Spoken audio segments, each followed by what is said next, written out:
होइन समुद्र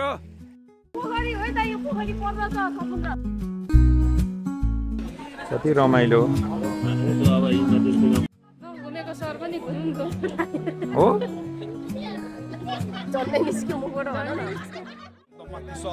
थप्न चाहन्छु तिम्रो निम्ति यो गीत गाउन चाहन्छु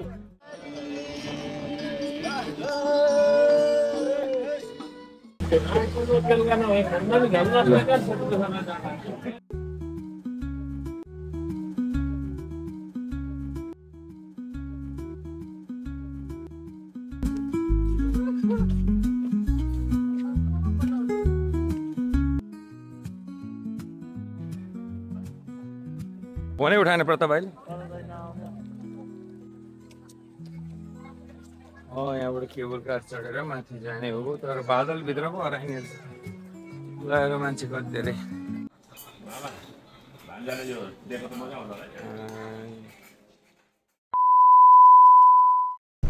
हामीहरू थोङसोलबाट हिँडेको 1 घन्टापछि होङछङ युगेसो जो होङछङ विश्राम स्थलमा पुग्यो र त्यहाँ 10-15 मिनट बसे पश्चात फेरि 1 घन्टाको यात्रा गरियो र त्यसपछि हामीहरू सोक्छो बस टर्मिनल आइपुगेका छौँ।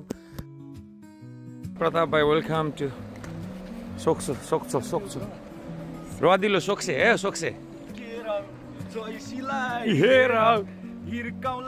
लौरीले ट्याक्क ट्याक्क ट्याक्क ल सोक्छोमा होइन समुद्र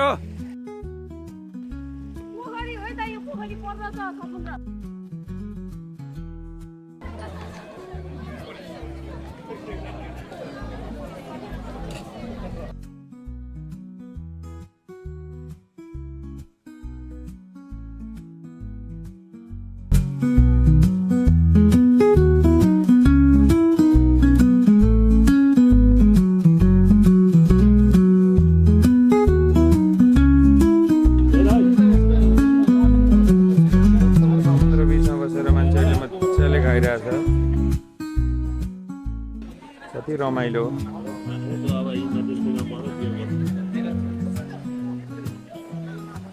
के हालेछौ त तुलसा कहिले किनेको यो ए अनि केही किनेको उपलक्ष्यमा केही छैन त कस्तो लाग्यो त तिमीलाई उसले ड्राइभ गरेर आज हो समुद्र घुमेर कहिले सकिँदैन मोथेल खोजेर टक खानपिन गरेर नुहाइदिए गरेर मोथेल बस्ने जाने लेट्स गो थप्न चाहन्छु तिम्रो निम्ति यो गीत गाउन चाहन्छु स्पष्टीकरण म एउटा च्याङ्बा यस स्पिकर बजा दिउँ न केही भाइहरू कोरियामा नयाँ भएकोले उनीहरूले समुद्र नजिकबाट निहाल्न नपाएकोले गर्दा बस पार्कबाट डाइरेक्ट समुद्र किनारातिर उनीहरूलाई घुमाउन ल्याएका छौँ। यो पूर्वी समुद्री थोङे फाँदा हो। यो चाहिँ कोरियाको सभ्यतासँग पनि जोडिएको छ। यो फाँदा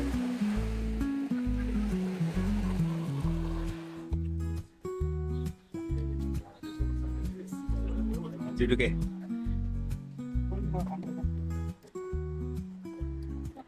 भन्छ ह्यापी चुसक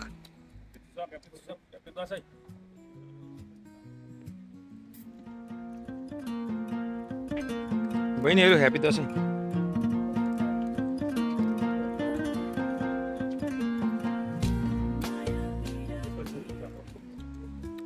तपाईको लागि खुसी हो ए अनि 감사합니다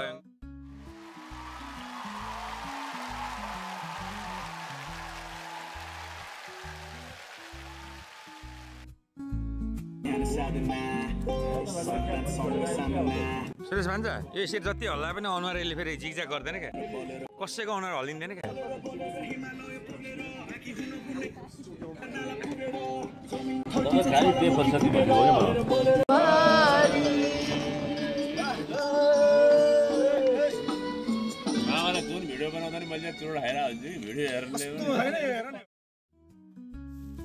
हिजो सुताइ ढिलो भएकोले बिहान उठाइ पनि ढिलै भयो।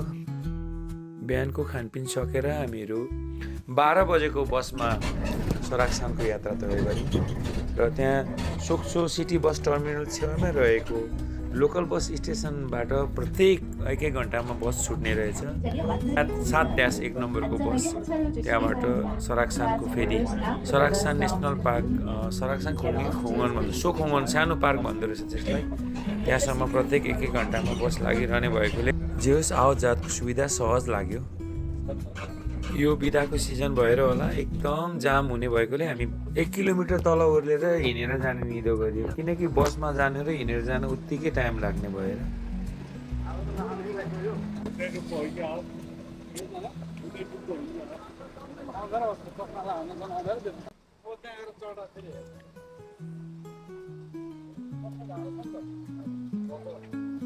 हामीहरू हिजो सोक्सो नआइपुगिन्जेलसम्म हाम्रो दिमागमा के थियो भने हामीहरू हाइकिङ गर्न आएका हौँ, 8-10 घन्टा हिँड्ने भनेर हामीले माइन्ड मेकअप गरेका थियौँ। हामीलाई हिँड्न गाह्रो पनि लाग्दैन किनकि हामी पाहाडमा जन्मेको मान्छेहरू हौँ। तर यहाँ केबल कार छ अरे, केबल कारको सुविधा छ भनेपछि साथीहरूको सबैको खुट्टा लागेन अरे, हामीहरू केबल कारमै जाने निदो गऱ्यो। अब त्यो हाइकिङै हाम्रो क्यान्सल भयो, लगभग केबल कारमा जाने कुरो फिक्स भयो। मनोकामनाहरूको फेदी हुन्छ नि, जो तीर्थस्थल जानेको त्यो गेट सेम त्यस्तै याद आयो भने ठ्याक्कै नेपालकै झल्को।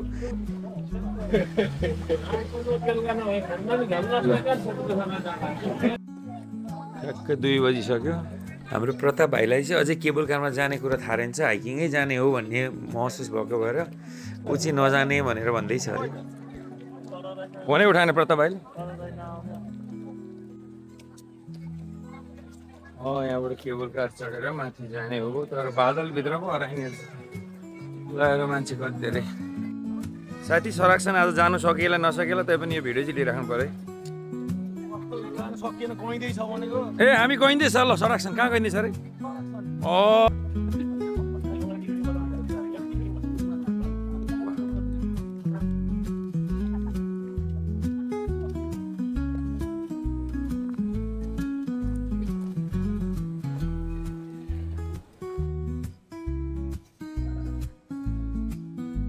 हामी पनि एकछिनमा केबल कार चढेर सुई माथि जान्छौँ, तर आज बादलले ब्याडल गरिदियो।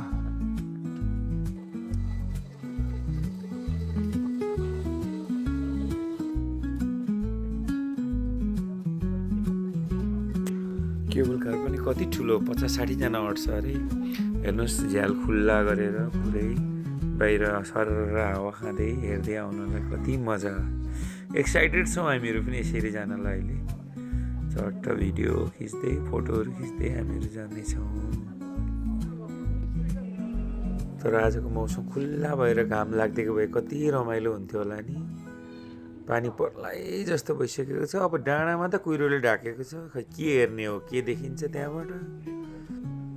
ग्रुपमा हिँड्न चाहिँ रमाइलो कि, तर कस्तो हुन्छ भने को कतिखेर कता चिप्लिने, को कतिखेर सेल्फी उता टिकटक बनाउनु लाग्ने, को कता चुरोट खाना कुनामा पस्दिने, त्यो हुँदाखेरि चाहिँ अलिक गाह्रो लाग्दो रहेछ क्या।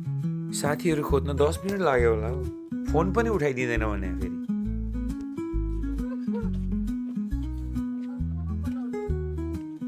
तर बडो रमाइलो भयो। यहाँ त हामी नेपालमै छौँ जस्तो लाग्यो। खोला खोल्सी देख्दाखेरि त यो हरियो जङ्गल कस्तो रमाइलो भयो भने।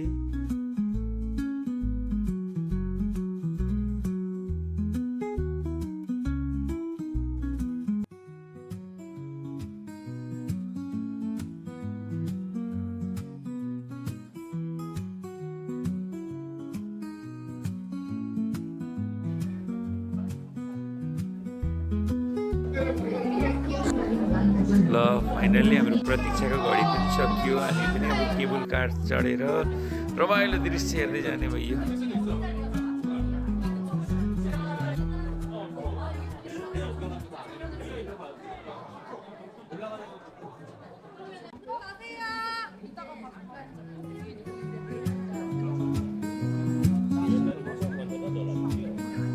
अगाडि पुग्नु रे।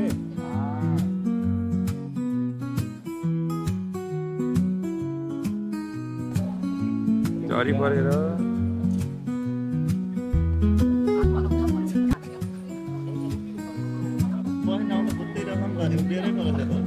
बस बस बस हो क्या भाइ? 50 जना अट्छ एकचोटि, 50 जना।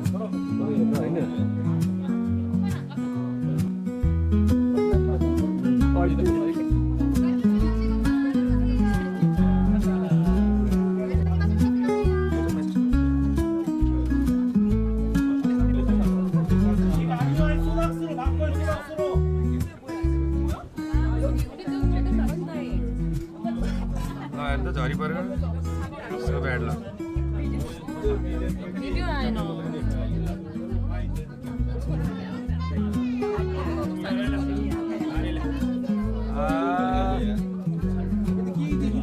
उतापट्टि देख्छ उतापट्टि सुलङ्गपट्टि 출발합니다. 설악동을 출발하여 목적지인 원경선까지 안전하게 모시겠습니다.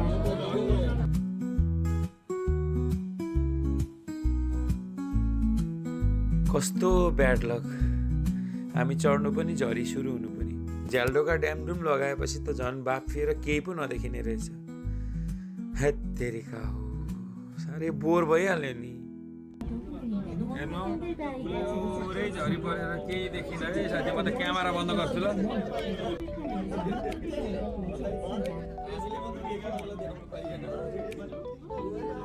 땅 보고 나 그냥 한번 될래요? 조심은 또 한 대의 케이블카가 지나가겠습니다. 내려가는 케이블카 सरी ल केही देखाउन सकिन प्लिज ल हेर्नु 속도로 운행되어 सो ब्याड ल खै के खिच्नु के देखाउनु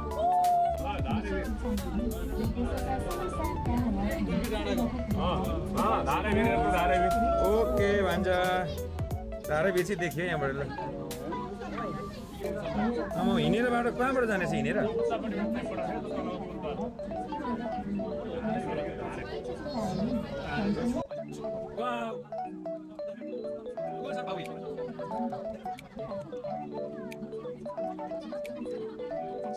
ए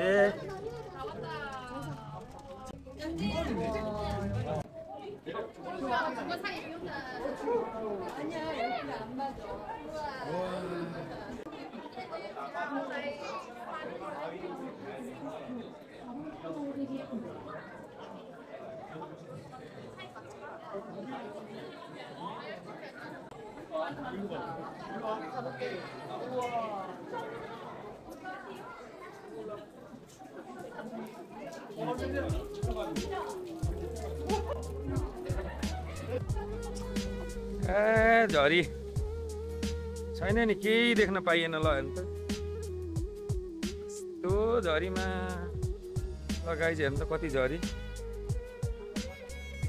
केही देख्न नपाइने ए माथि हो क्या टावर छ उ त्यो माथि बट बादलले गर्दा केही देख्न पाइएन होइन नि हिँडेर चुचुरो माथि हो नि त 20 मिनट माथि जाने हो त हिँडेर सबै गइरहेको छ नि त उ मेन चुचुरो माथि कस्तो ब्याड लक आजकै दिन चाहिँ झरी पर्नु पर्ने यो प्रकृतिसँग पनि केही नलाग्ने रहेछ तर आज झरी देखाएको थिएन मोबाइलमा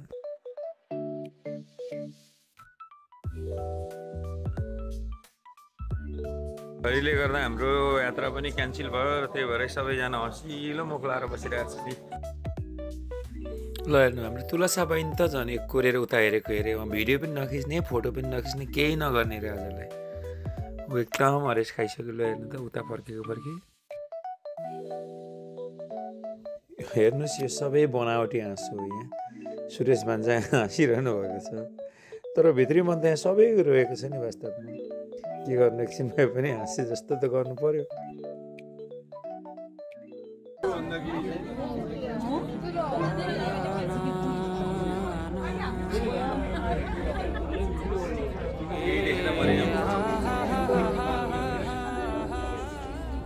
केही देखिन्छ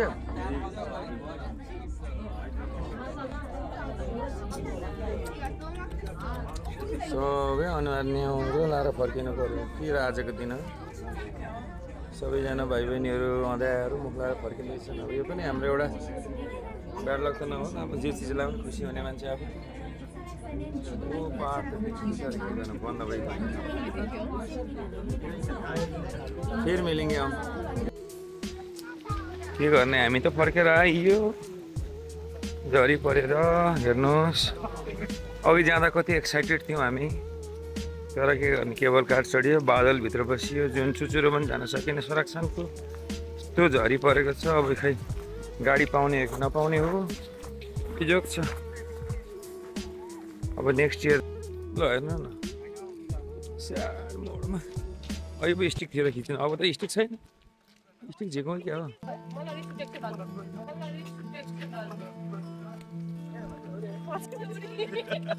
उडायो सपना सबै हुरीले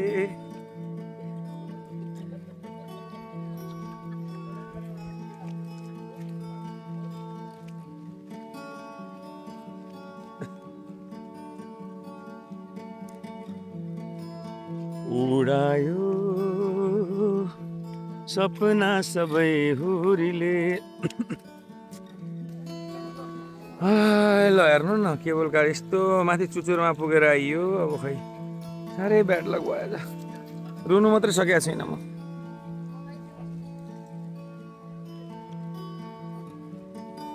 ठिकै छ कहिलेकाहीँ यस्तो भोगाइहरू पनि गर्नु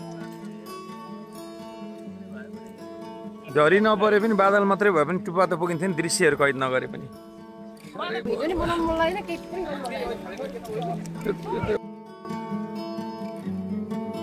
आएको सराक्सानको फर्क्यौँ साथीहरू हामीहरू अब हाम्रो यात्रा नेक्स्ट इयर हुनेछ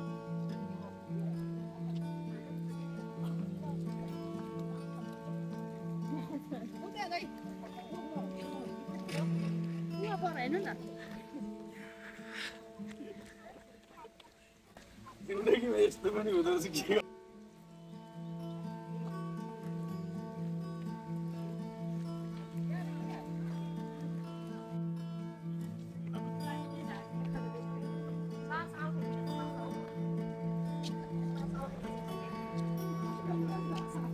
छैन त मान्छे एकजना पनि छुसक भएर हो कि खै खान्छन् त समुद्रमा आएको मान्छेले सिफुड खान्छन् माछा पोलेर खान्छन् त हामी को खान्छौँ त कस्तो कुरा अलि भिडभाडमा जानुपर्छ क्या जहाँ धेरै भिड हुन्छ त्यहाँ मिठो हुन्छ अरे साङ्गेप्साल खाने भनेको कहाँ छ यो साङ्गेप्साल भित्र लेखिरहेको छ नि सबै मेनु टेबलको चौडाइ चाहिँ सानो हुन्छ क्या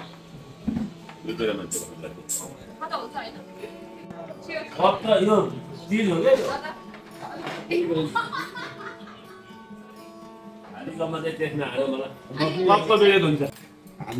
पानी सन्चेस गर्छ अहिले बाह्र सय भित्र छ के पानी सन्चेस गर्छ सोध्नु लाउनु हो त भाइ ए त्यसमा होइन हो त्यसमा आजको हाम्रो टुर सफल भएको उपलक्ष्यमा आज हामीले खाम्जाथाङ पार्टी सुरु गरेका छौँ होइन भाइ टुर सफल भयो हाम्रो जेन टुर त गरेर आयो नि अब यस्तो चाहिँ भयो कहिले पछि पछि अब भाइहरू पनि नयाँ नयाँ भाइहरू आयो अब जानलाई उनीहरूलाई सजिलो भयो कहिले कहिले के आफ्नो ठाउँमा तर जानलाई सजिलो त हो नि यसरी जानु पर्दैन अब किनभने सधैँ हामीसँग मात्रै भइन हुँदैन अब आफ्ना साथी हुन्छन् के हुन्छन् एकदम नै भन्ने कुरा हुन्छ यसरी जानुपर्ने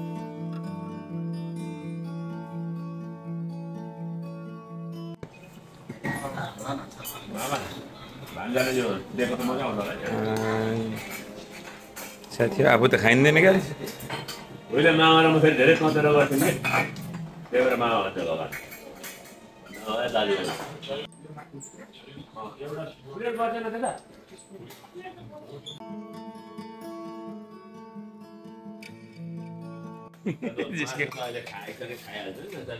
एउटा प्लेट माग्नु